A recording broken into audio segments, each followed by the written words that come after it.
우리 존재는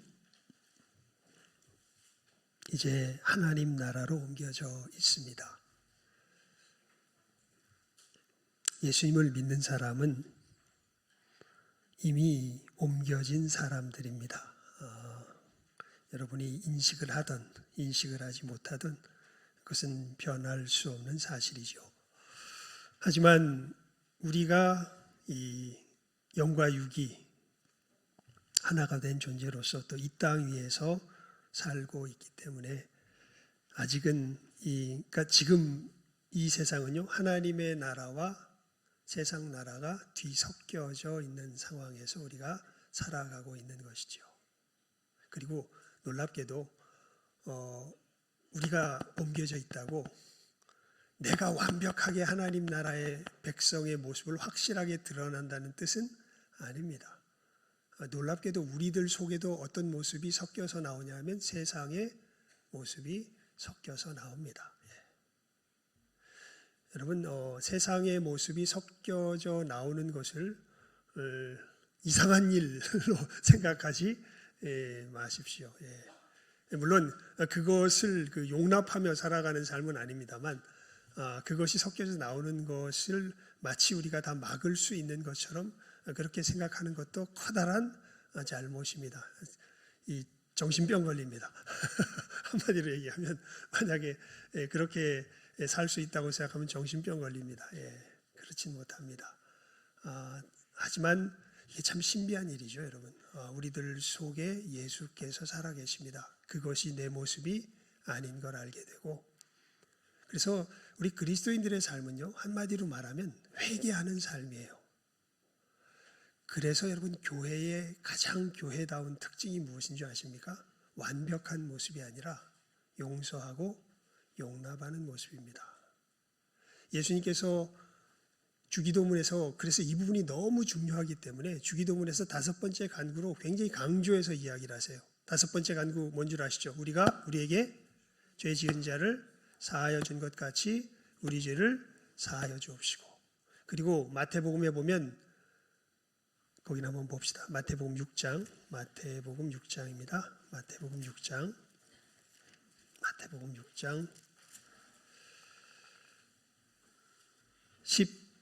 14절에서 15절입니다. 마태복음 6장 그냥 우리 12절부터 봅시다. 그냥 그 끝에 주기도문 끝 부분과 그 뒤에 붙은 설명의 부분입니다. 마태복음 6장 12절에서 15절까지 말씀 함께 읽습니다. 시작. 우리가 우리에게 죄 지은 자를 사하여 준 것 같이 우리 죄를 사하여 주옵시고, 우리를 시험에 들게 하지 마옵시고 다만 악에서 구하옵소서. 나라와 권세와 영광이 아버지께 영원히 있사옵나이다. 아멘. 그 다음에 너희가 사람의 과실을 용서하면 너희 천부께서도 너희 과실을 용서하시려니와 너희가 사람의 과실을 용서하지 아니하면 너희 아버지께서도 너희 과실을 용서하지 아니하시리라. 아멘. 그러니까 주기도문을 가르쳐 주신 다음에 이게 너무 중요하니까 한 번 더 강조해서 예수님께서 말씀하십니다. 뭐에 대해서요? 용서에 대해서. 여러분, 우리가 이렇게 하늘의 시민이 되어서 이 땅의 나그네로서 살아가는 삶을 살게 됩니다. 그때 우리가 완벽하게 극복해낸 모습으로 나타나진 못하지만 진실하게 극복해낸 모습으로 나타나는 우리들의 독특한 삶이 있는 거죠. 이것은 세상이 살아갈 수 없습니다. 그리스도인들이 세상에 증거하며 우리가 하나님 나라에 속해 있다는 것을 알려주는 그 중요한 표지 같은 것들이죠. 그것이 이제 첫 번째 부분에 대해서 나라의 권세에 대해서 우리가 어떻게 대하여야 할 것인가에 대해서 우리가 지난주에 봤다면, 이번에는 여러분 오늘 우리 18절 말씀 함께 읽어볼까요? 18절 말씀입니다. 시작. 사환들아, 범사에 두려워함으로 주인들에게 순복하되 선하고 관용하는 자들에게만 아니라 또한 까다로운 자들에게도 그리하라. 여기 보면 사환들아 이렇게 얘기되어 있는데, 여러분 여기서 말하는 사환은요,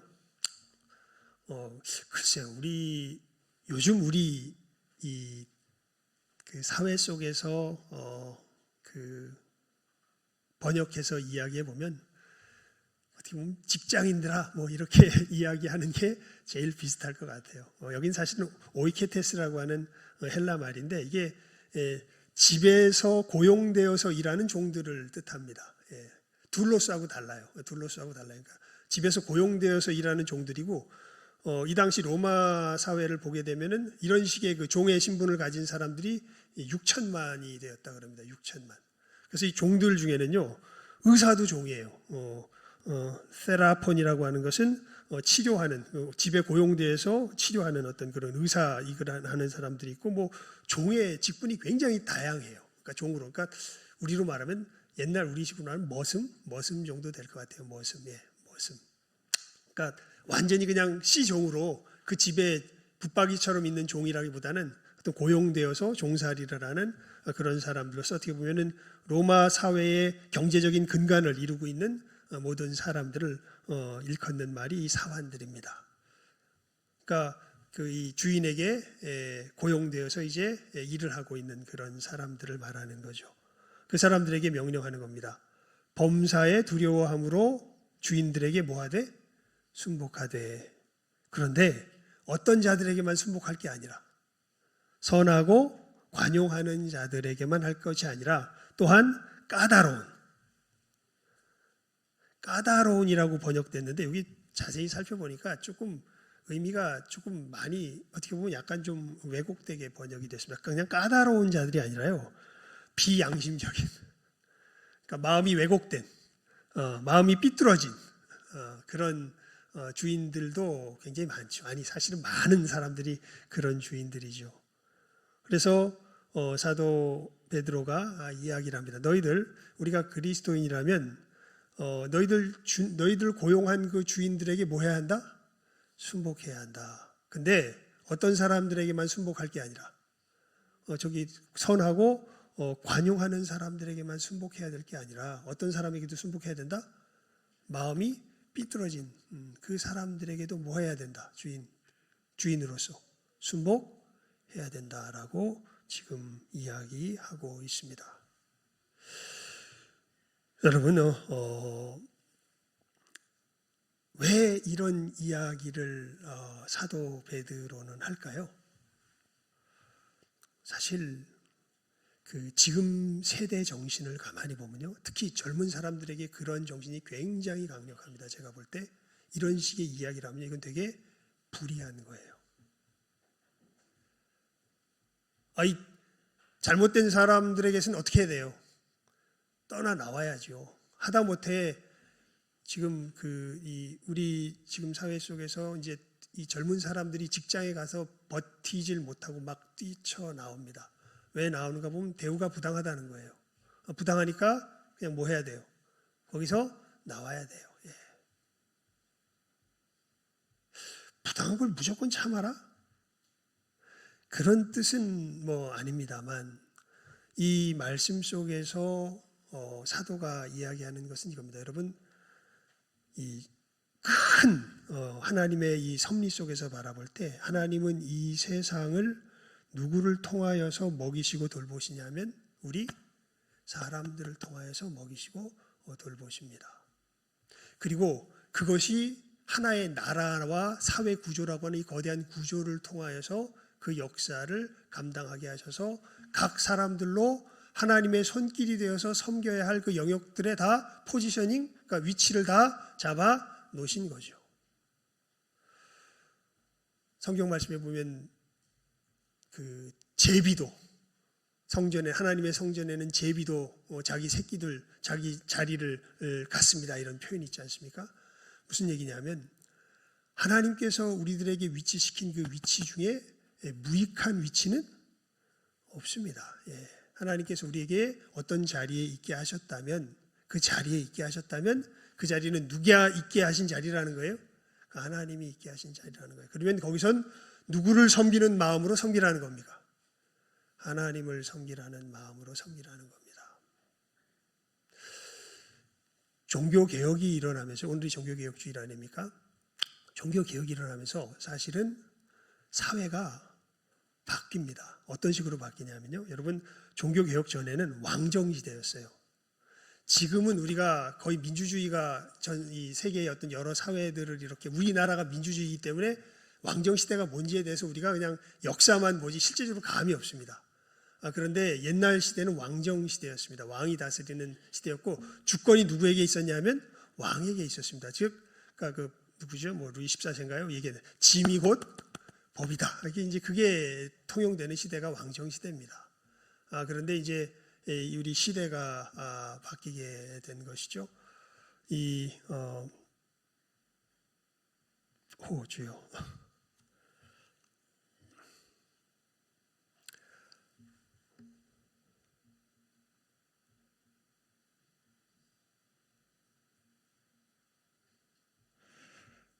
하나님께서 종교개혁 얘기하다가 그랬었죠. 그렇게 왕정시대로 세웠던 이 시대가 사실은 민주주의 시대로 바뀌게 되는 가장 실질적인 변화가 어디서 일어나냐면 종교개혁이 일어나면서요. 새로운 사회에 한 신흥 계층들이 생겨나기 시작합니다. 소위 말하는 부르주아라고 우리가 부르는 사람들인데요. 이 사람들은 어떤 사람들이냐면 이제 종교 개혁이 일어나면서 종교의 자유를 위해서 이 캐톨릭과 결별하면서 자기 나름대로의 하나님 앞에서 살아가는 삶을 살아가려고 이제 하나님 말씀 따라 살아가는 가운데 무엇을 깨달아 알게 되냐면 하나님을 예배하는 것은 단순히 예배당뿐만 아니라 우리의 일터에서도 하나님을 뭐하는 거다, 우리는 예배하는 거다라는 그 인식을 갖게 되기 시작합니다. 그러니까 빵 만드는 사람이 자기가 빵 만드는 것도 누구를 예배하는 거예요? 하나님을 예배하는 거예요. 그래서 내가 이 빵을 만들므로 하나님을 예배하는데 이 빵을 하나님을 예배하는 빵으로서 만들 때 내 빵을 먹는 사람들에게 허투루 먹일 수가 없는 겁니다. 그래가지고 빵을 엄청 잘 만들어요. 성심성의껏. 이 재료가 좋고 몸에 좋으면서 또 싸게 만들 수 있는 방법이 없을까? 이런 것들을 연구해 가면서 그냥 내가 빵쟁이니까 대충 빵 만들어서 팔지 이게 아니라 이 빵을 통해서 하나님께서 주변 사람들 먹이니까 이 사람들을 잘 먹여야 되겠다. 하나님의 이 직분을 받은 나라서 잘 먹여야 되겠다. 그래서 이 빵을 정말 정성껏 만드니까 여러분, 이 신념 있는 사람들이 빵을 잘 만들겠습니까? 못 만들겠습니까? 잘 만들죠. 그러면은 돈 가지고 빵 사는 사람들이 여기서 살겠습니까? 딴 데서 사겠습니까? 여기서 사죠. 그래서 이 사람들이 점점 뭐가 쌓이냐 하면 물질이 쌓여가기 시작합니다. 근데 이 사람들은 또 검소해요. 왜냐하면 자기 삶으로 하나님을 섬기기 때문에 이 받은 것을 가지고 또 어디에 다시 재투자하냐면 어떻게 하면 내가 빵을 더 잘 만들까? 여기에다 또 투자합니다. 그러니까 점점 빵을 잘 만들게 되고 잘 만들면 사람들이 점점 어떻게 돼요? 이 사람의 빵을 사게 되죠. 그러면서 새로운 사회 계층이 생겨나기 시작합니다. 그리고 이 사람들이 중심이 되어서 이제 왕정시대의 사회가 민주주의 사회로 변화되는 그 역사가 이 세계 역사 속에서 일어나게 되는 것이죠. 여러분, 먼저 하나님께서 우리들에게 사도를 통하여서 분명하게 말씀하시는 이 부분, 우리가 어떤 위치에 있을 때, 그러니까 우리들은 아주 단순하게 내가 여기서 뭘 받나를 생각하면서 일을 합니다. 그런데 사실은 하나님의 사람들이라면 하나님께서 여기서 나를 통하여 어떤 일을 행하시는가를 생각하며 뭐 해야 돼요? 일해야 됩니다. 그런 의미에서 너희들 까다로운 선한 주인뿐만 아니라 마음이 왜곡된 주인이라도 하나님께서 너를 그 자리에 세우셨다면 거기서 누구를 섬기는 마음으로? 하나님을 섬기는 마음으로 어떤 일을? 내게 맡겨진 그 일을 감당하라 하는 것이죠. 그러니까 그 사람에게 아부해라 이런 뜻이 아니라 그 사람이 누가 됐든지 하나님께서 그 사람을 통해서 너를 그 위치에 세우셨으니까 너는 그 위치에서 네가 하나님 앞에서 감당해야 할 그 일을 어떻게 해라? 성실하게 감당해라 라는 겁니다. 그러니까 그런 점에서 이 사람은 노예가 아니라 자유인입니다. 그렇죠? 무엇에 구애받지 않아요. 자기 주인의 어떠함에 구애받지 않고 하나님께서 내게 맡겨주신 그 위치에서 누구에게 충성하며 나가는 사람입니까? 하나님께 충성하며 나가는 사람입니다. 그래서 여러분, 우리가 진짜 하나님을 제대로 섬기기 시작하면요, 우리의 일터에서 분명하게 나타나게 되는 것이 있는데 그게 뭐냐면 좀 이상한 말이지만 탁월함입니다. 그러니까 무슨 천재가 된다 그런 뜻은 아닌데 그냥 누구를 잘 섬겨야 되기 때문에 이 위치에서 누구를 잘 섬겨야 되기 때문에 하나님을 잘 섬겨야 되기 때문에 왜냐하면 이 위치에서 하나님께서 나를 통하여서 이 일을 통하여 여러 사람들을 돌보시는 그 돌봄의 손길이 되기 때문에 거기에 대해서 소홀할 수가 없게 됩니다. 그런 의미에서 여러분 우리가 주인과 상관없이 하나님께서 내게 맡겨진 위치에서는 정말 순복하며 바르게 섬기는 것이 너희들의 길이다라고 이야기를 하는 거죠. 오늘 말씀에서 핵심은 그런데 이 근본 태도에 있는 것이 아니라 오늘 말씀은 근데 이렇게 가다 보면 너희들 반드시 뭘 만나게 된다. 이게 오늘 말씀의 핵심이에요. 반드시 뭘 만나게 된다. 오늘 뭐라고 인사했습니까? 고난은 필수입니다. 예. 죄송합니다. 근데 성경이 그렇게 얘기를 해서 어떻게 다르게 말을 할 수가 없습니다. 성경은 분명히 이야기해요. 우리가 하나님 나라에 들어가려면요, 고난 당하는 것은 뭐다? 필수다 이렇게 이야기를 합니다. 예. 그래서 우리 19절, 20절, 21절 말씀을 함께 읽어볼까요? 시작하면 읽습니다. 19절, 20절, 21절 말씀입니다. 시작하면 읽습니다. 시작. 애매히 고난을 받아도 하나님을 생각함으로 슬픔을 참으면 이는 아름다우나 죄가 있어 매를 맞고 참으면 무슨 칭찬이 있으리요? 오직 선을 행함으로 고난을 받고 참으면 이는 하나님 앞에 아름다우니라. 이를 위하여 너희가 부르심을 입었으니 그리스도도 너희를 위하여 고난을 받으사 너희에게 본을 끼쳐 그 자취를 따라오게 하려 하셨느니라. 사도 베드로가 이야기해요. 선을 행함으로 고난을 받고 참으면 이것이 하나님 앞에서 어떤 것이다? 아름다운 것이다. 예? 선을 행하면 칭찬을 받고 복을 받아야지 이게 선하고 아름다운 거 아니에요? 그런데 사도 베드로는 지금 뭐라고 이야기하냐면 선을 행함으로 고난을 받고 참으면 이것이 어떠하다? 하나님 앞에서 어떠하다? 아름답다. 그 정도로 이야기하는 게 아니라 우리 21절 다시 한번 읽어봅니다. 시작. 이를 위하여 너희가 부르심을 입었으니 그리스도도 너희를 위하여 고난을 받으사 너희에게 본을 끼쳐 그 자취를 따라오게 하려 하셨느니라. 한술 더 뜹니다. 이를 위하여. 이게 뭐냐면 선을 행함으로 고난을 받고 참는 것을 위하여 너희가 뭘 받았다? 부르심을 받았다. 자, 다시 우리 인사 한번 해볼까요? 시작. 고난은 필수랍니다. 입니다라고 안 했으면 필수랍니다. 필수래요. 하나님이 고난은 필수래요 하는 얘기가 사실 어디에 적혀 있어요? 우리가 오늘 조금 전에 읽었던 이 말씀에 적혀 있죠. 이 선을 행함으로 고난을 받고 참는 것을 위하여 너희가 뭘 입었다? 부르심을 입었다.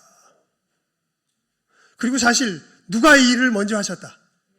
예수 그리스도께서 이 일을 먼저 하셨다. 그래서 너희들이 본을 끼쳐가지고 그 자취를 따라오게 하려 하셨다. 이렇게 이야기를 하고 있습니다. 여러분,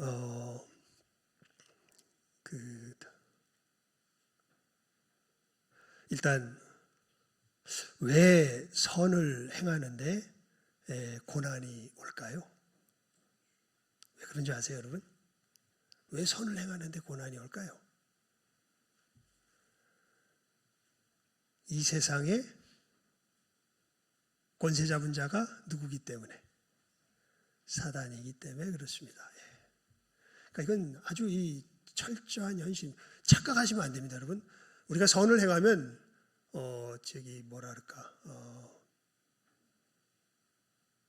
모든 것들이 다 이 순탄하게 그냥 편안하게 이렇게 풀려져 갈 거야. 그렇게 생각하는 것은 우리가 예수님 걸어가신 길을 보나 성경의 가르침 볼 때 아주 큰 오해입니다.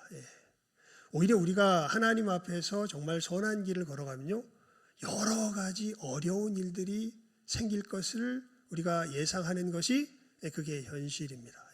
왜냐하면 이 땅의 공중의 권세 잡은 자는 사실은 누가 지금 공중의 권세를 잡고 있냐면 사단이 공중의 권세를 잡고 있기 때문에 그렇습니다.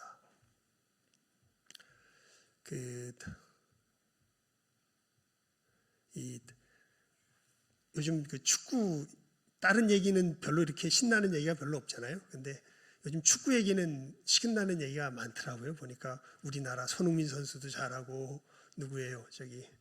우리 이강인 선수도 잘하고 김민재 선수도 잘하고 누굽니까? 또 요즘 또 황희찬 선수도 잘하고 막 지금 유럽에 나가 있는 사람들이 우리나라가 이렇게 빨리 발전할 거라고는 전혀 생각도 못했는데 정말 이제는 이름값에 있어서 보면 이제 일본을 압도하기 시작한 것 같고요.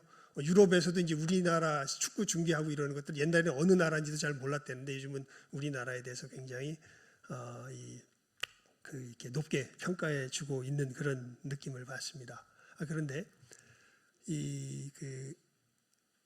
손흥민 선수에 대해서 이제 그래서 유튜버들이 이제 그걸로 밥 벌어 먹고 살아야 되니까 뭐 얘기저기 막 만들어낼 거 아니에요. 이 몇 개를 이렇게 쭉 보니까요. 뭐가 심하냐면 정말 제가 보니까 손흥민 선수는 축구계의 이순신 장군 같아요. 왜냐하면 정말 모함과 여러 가지 어려운 일들이 많은데 거기에 대해서 일절 대꾸가 없습니다. 이순신 장군 뭐 여러 가지 모함받고 그랬잖아요. 근데 거기 대꾸가 없이 그냥 자기 일 가잖아요.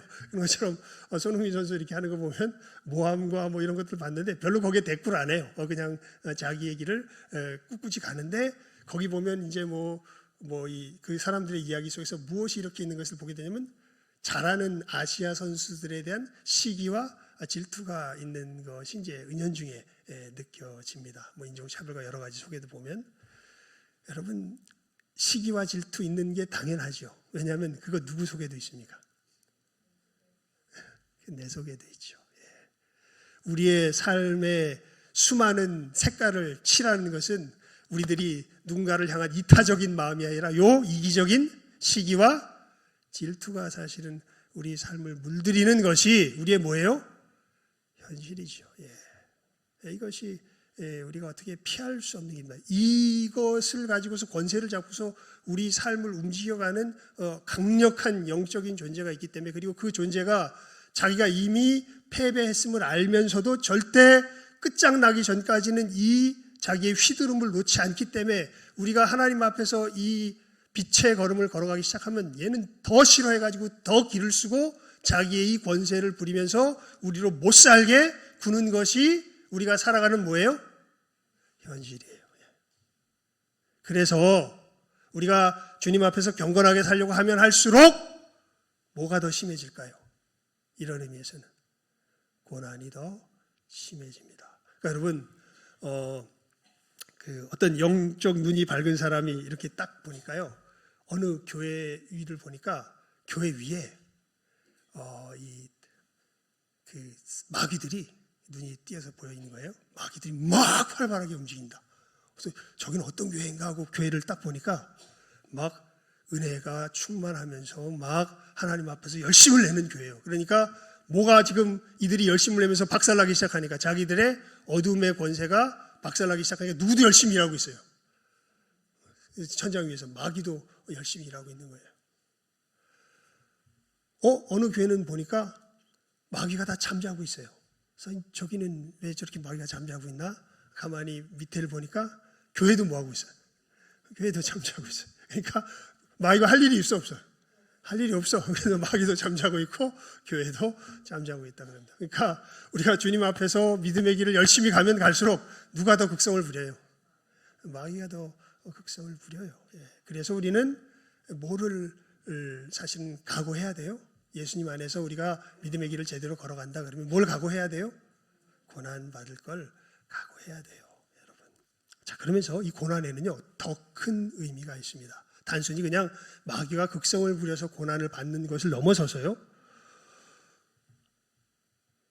이 말씀에 대해서는 그냥 사도 베드로는 좀 간접적으로만 표현해 놨는데 우리가 이 부분은 사도 바울의 이야기를 듣는 것이 훨씬 좋겠습니다. 우리 고린도후서 4장을 펴보시기 바랍니다. 고린도후서 4장입니다.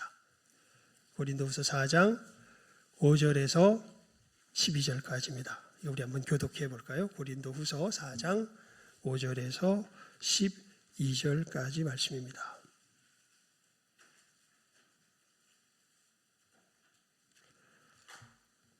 교독합시다. 고린도후서 4장 5절에서 12절까지 말씀입니다. 제가 먼저 읽죠. 우리가 우리를 전파하는 것이 아니라 오직 그리스도 예수의 주되신 것과 또 예수를 위하여 우리가 너희의 종된 것을 전파함이라.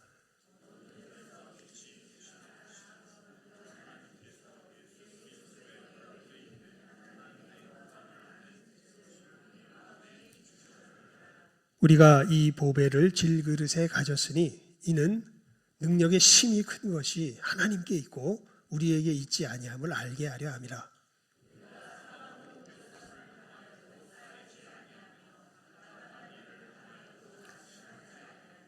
핍박을 받아도 버림받지 아니하며 거꾸로 뜨림을 당하여도 망하지 아니하고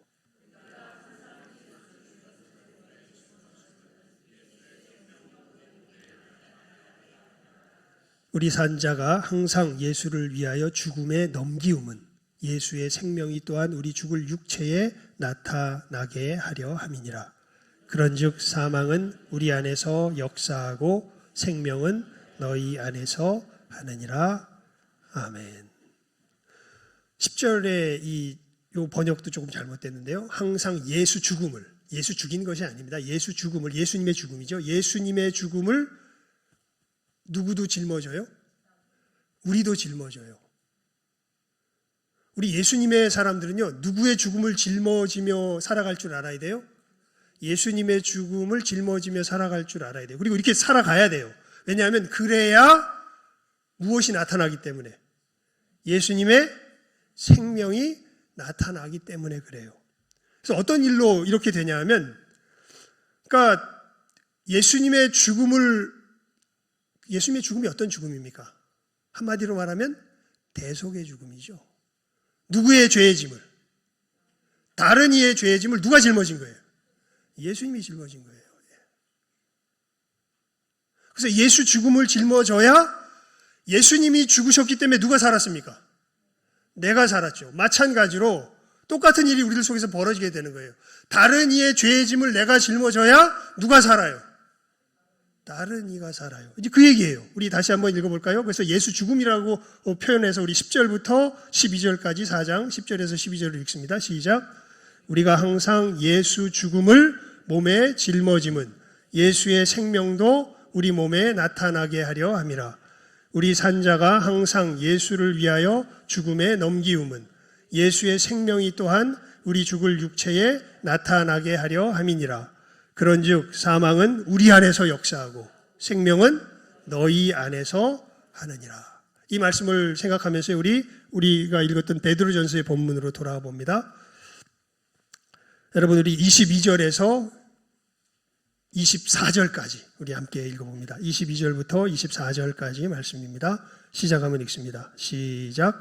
저는 죄를 범치 아니하시고 그 입에 괴사도 없으시며 욕을 받으시되 대신 욕하지 아니하시고 고난을 받으시되 위협하지 아니하시고 오직 공의로 심판하시는 자에게 부탁하시며 친히 나무에 달려 그 몸으로 우리 죄를 담당하셨으니 이는 우리로 죄에 대하여 죽고 의에 대하여 살게 하려 하심이라. 저가 채찍에 맞음으로 너희는 나음을 얻었나니.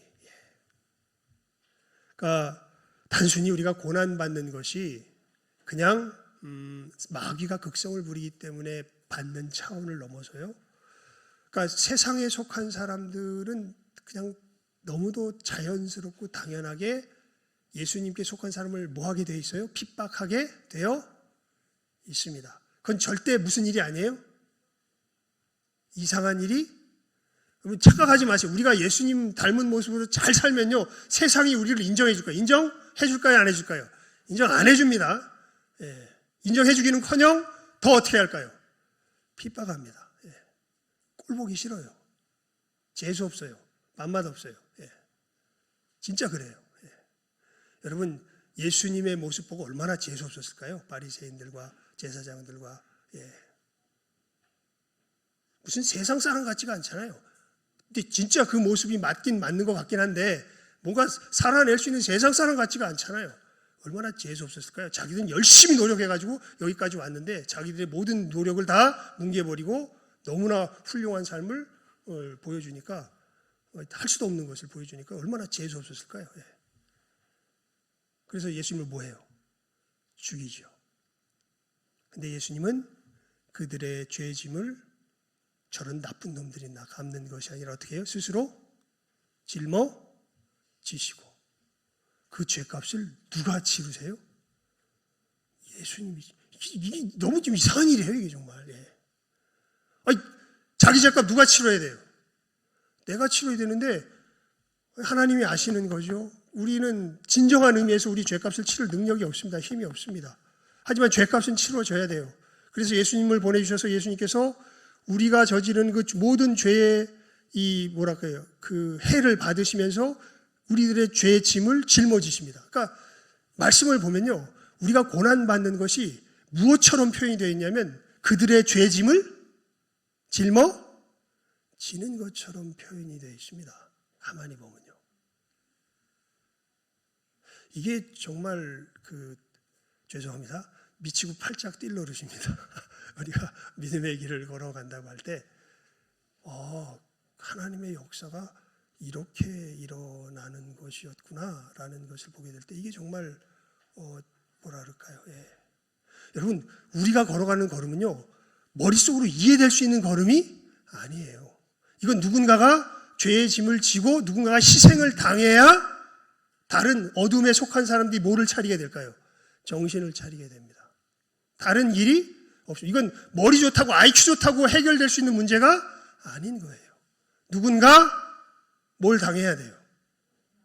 희생을 당해야 돼요. 희생이 없이는 역사가 일어나지 않습니다. 그래서 사도 바울도 그렇게 이야기하죠. 우리가 예수의 무엇을 짊어지면, 죽음을 짊어지면 무엇도 나타나게 하려면 너희 안에 예수의 생명도 나타나게 하려 합니다.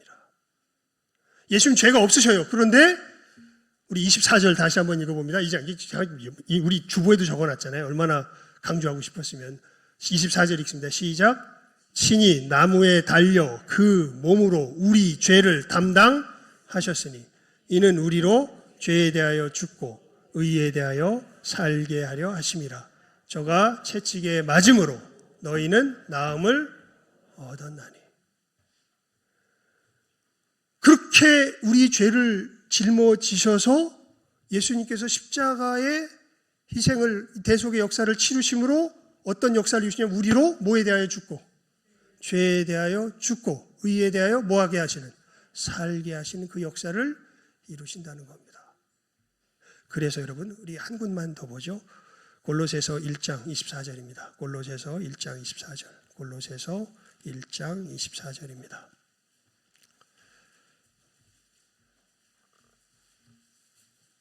함께 읽어봅니다. 골로새서 1장 24절. 시작 한번 읽습니다. 골로새서 1장 24절 말씀 시작. 내가 이제 너희를 위하여 받는 괴로움을 기뻐하고 그리스도의 남은 고난을 그의 몸된 교회를 위하여 내 육체에 채워넣어라. 사도 바울이 이야기합니다. 소위 말하는 무슨 이상한 변태 성욕자들 괴로움을 당하면 즐거운 그런 뜻이 아닙니다.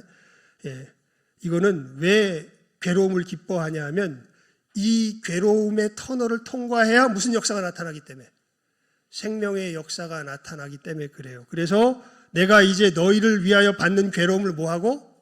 기뻐하고 그리스도의 무슨 고난이라고 표현합니까? 남은, 이거는 예수님의 대속의 역사가 부족하다는 뜻이 아닙니다. 예수님의 대속의 역사가 각 사람에게 나타나기 위하여 필요한 고난을 표현하는 거예요. 예수님은 완벽하게 다 이루셨습니다. 다 치러내셨습니다. 하지만 이것이 누군가에게 임하려면 누군가가 예수님처럼 그 사람을 위해서 뭘 당해줄 수 있어야 돼요? 고난을 당해줄 수 있어야 돼요. 그래서 그리스도의 무슨 고난을? 남은 고난을 그의 몸된 교회를 위하여 어디에 채운다? 내 육체에 채우노라. 사도 바울이 이렇게 이야기하는 것이죠. 사도 베드로도 동일한 의미의 내용을 좀 직관적으로 너희들 그렇게 선을 행함으로 고난받을 때 그거 이상한 일로 여기지 마. 그렇게 하려고 하나님께서 너희를 부르신 거야. 너희들이 그 고난받는 가운데서 예수 그리스도의 십자가를 너희들의 삶 가운데서 증거할 때에 너희들에게 임한 구원이 누구에게도 그 사람에게도 임하게 되는 것이기 때문에 그렇다. 그래서 너희들 그 고난받는 것은 이게 이 재앙이 아니라 저주가 아니라 뭐다? 축복이요. 하나님 나라의 뭐다? 역사다라는 것을 사도 베드로가 오늘 말씀을 통하여서 우리들에게 알려주고 있는 것이죠. 여러분, 일단 이것은 살펴볼 필요가 있습니다. 우리 요거를 하면서 말씀을 보면서 말씀을 정리합시다. 20절 읽습니다. 시작. 죄가 있어 매를 맞고 참으면 무슨 칭찬이 있으리요. 오직 선을 행함으로 고난을 받고 참으면 이는 하나님 앞에 아름다움이라. 근데 이렇게 선을 행함으로 고난 받을 수도 있는데 우리가 어떻게 하면 고난 받을 수도 있어요? 죄를 지어서 고난. 이거는 그냥 말 그대로 우리가 무슨 이 죄의 형벌을 받는다기보다는 그건 예수님께 다 치러주셨죠. 하나님께서 우리를 징계하시기 위해서 이제 훈육하시기 위해서 주시는 고난입니다. 그렇게 맞을 수도 있는데 이건 이 하나님 나라의 역사에서는 기껏해야 내가 바르게 서는 정도의 의미밖에는 없습니다. 하지만 선을 행함으로 우리가 고난을 받기 시작할 때는 이때부터는 하나님 나라가 어디에 퍼져가기 시작할까요? 내 주변에 퍼져가기 시작합니다. 내가 잘못해서 고난받으면요, 하나님 나라가 내 안에서 퍼져가지만 남의 잘못 때문에 내가 고난받으면 하나님 나라가 어디로 퍼져가요? 주변으로 퍼져가게 됩니다.